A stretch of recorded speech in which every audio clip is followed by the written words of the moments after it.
एगो होता से चुप राजा जी लगाई दी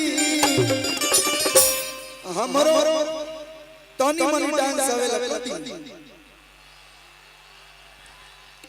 हल्का फुल्का डांस आवेला आपके जैसा तो नहीं कर सकता है। इस इंडस्ट्री में सबसे बेस्ट डांस अगर कोई करता है तो आप करते हैं। हम भी आपके फैन है डांस के।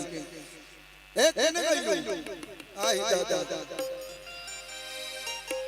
तलगाई दी देखिए यही गया पे हमने के बक्सर जिला रोहतास जिले में कैसे डांस भैया तलगाई दी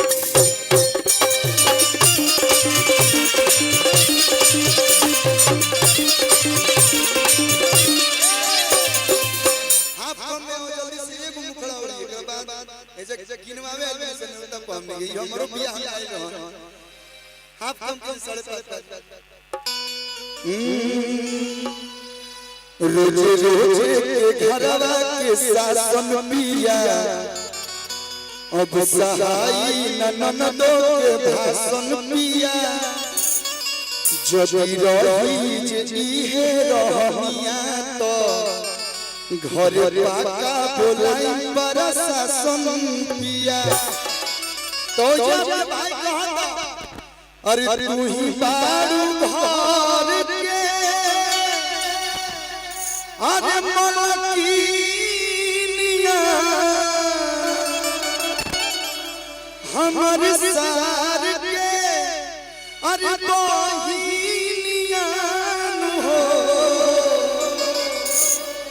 क्या चाहिए हमने के बिहारी यूपी से जितना मरद होले लोग हस्बैंड होले लोग मेरा अगर कोनो चीज पे उंगली रख देती है कि हमको ये चाहिए तो हमने के दे देने सका भैया। जब प्यार में अपना कैरियर बर्बाद कर सकते हैं तो पत्नी के लिए क्या नहीं दे सकते हैं भैया। यमा यमा भाई अरे तू ही बारू घर के अरे मलकिनिया हमर सार के अरे बहिनिया हो कि तोहरे नाम कदम बिछन के जमीनिया बा तू मदीना हो तोहरे नाम के जमीनिया बा तो तोहरे नाम कदम बिछन के जमीनिया जब मंच पे इतना टैलेंटेड पर्सन बैठा हो सतीश क्या आप भी अच्छा डांस करते और मैं भी थोड़ा बहुत ठीक डांस कर लेता हूँ। हम चाहते हैं भैया पैसा बात भैया देंगे कि तोहरे नाम कदम छपरा जमीनिया ना बा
राजन भैया तो बाते बाते दे बेलू वाला के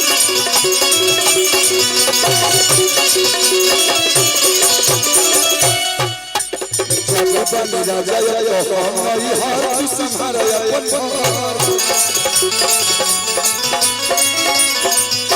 सुनी है बात हमर मजा लगो बात लगला जहां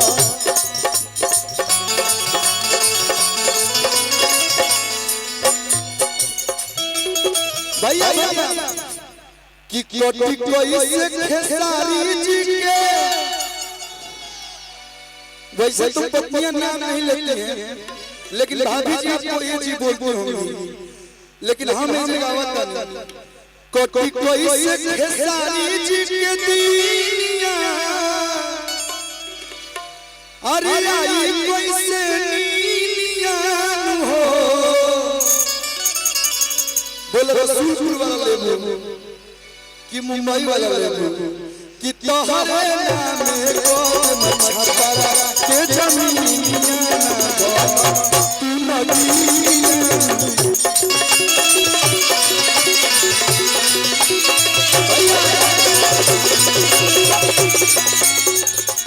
अरे हमर जिलाया सिख होते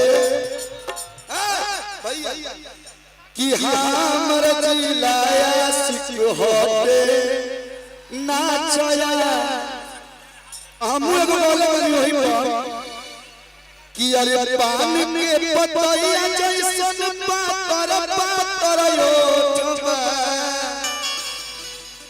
ये आप समझेंगे और हम समझेंगे। अरे छोट की के छोट दिलवा बड़ की के बड़वा। बहुत बहुत धन्यवाद। और अपने सैड सॉन्ग गाया जा जयबू तो जाए सनम, मैं भी एक सैड सॉन्ग गाऊंगा। ओ साथी रे कितने लोगों ने प्यार किया है भैया, आपने भी ले भाई लाइक का होगा भैया भैया ऊपर जा लाइट ऊपर से एक लाइन क्यों गीत गाइबे के बाद कार कंटिन्यू चली। अखिया तोहरे ही रहिया ताके, जो हम लोग हैं भैया किसी को स्वार्थ के लिए प्यार नहीं करते हैं, निस्वार्थ प्यार करते हैं। और हम लोग दिखने में बहुत हार्ड होते हैं, लोग पहले उम्र को दर्द नहीं होता, अगर प्यार में कोई इंसान टूटता है तो उम्र में दर्द होता है कि नहीं भैया, चाहे कितनों दर्द होते लेकिन दर्द होला। तो हम लोग जो होते हैं दिल के बहुत नाजुक होते हैं, कोई भी आदमी ये तोड़ के चले जाते हैं। उसी पे लाइन है अखिया तोहरे ही रहिया ताके कि खुशबानी हम तहरा के पाके, ई मिलनवा तड़पे छान छान दिल हमार लागे कहीं ना। ओ साथी रे तेरे बिना भी क्या जीना, कहेगा ओ साथी रे तेरे बिना भी क्या जीना, तेरे बिना भी क्या जीना। ओ साथी रे तेरे बिना भी क्या जीना, तेरे। चलिए बहुत बहुत धन्यवाद, लव यू, जय हो जय हो जय हो। और ये रोशन मगही का बहुत बड़ा स्टार है मेरा भाई।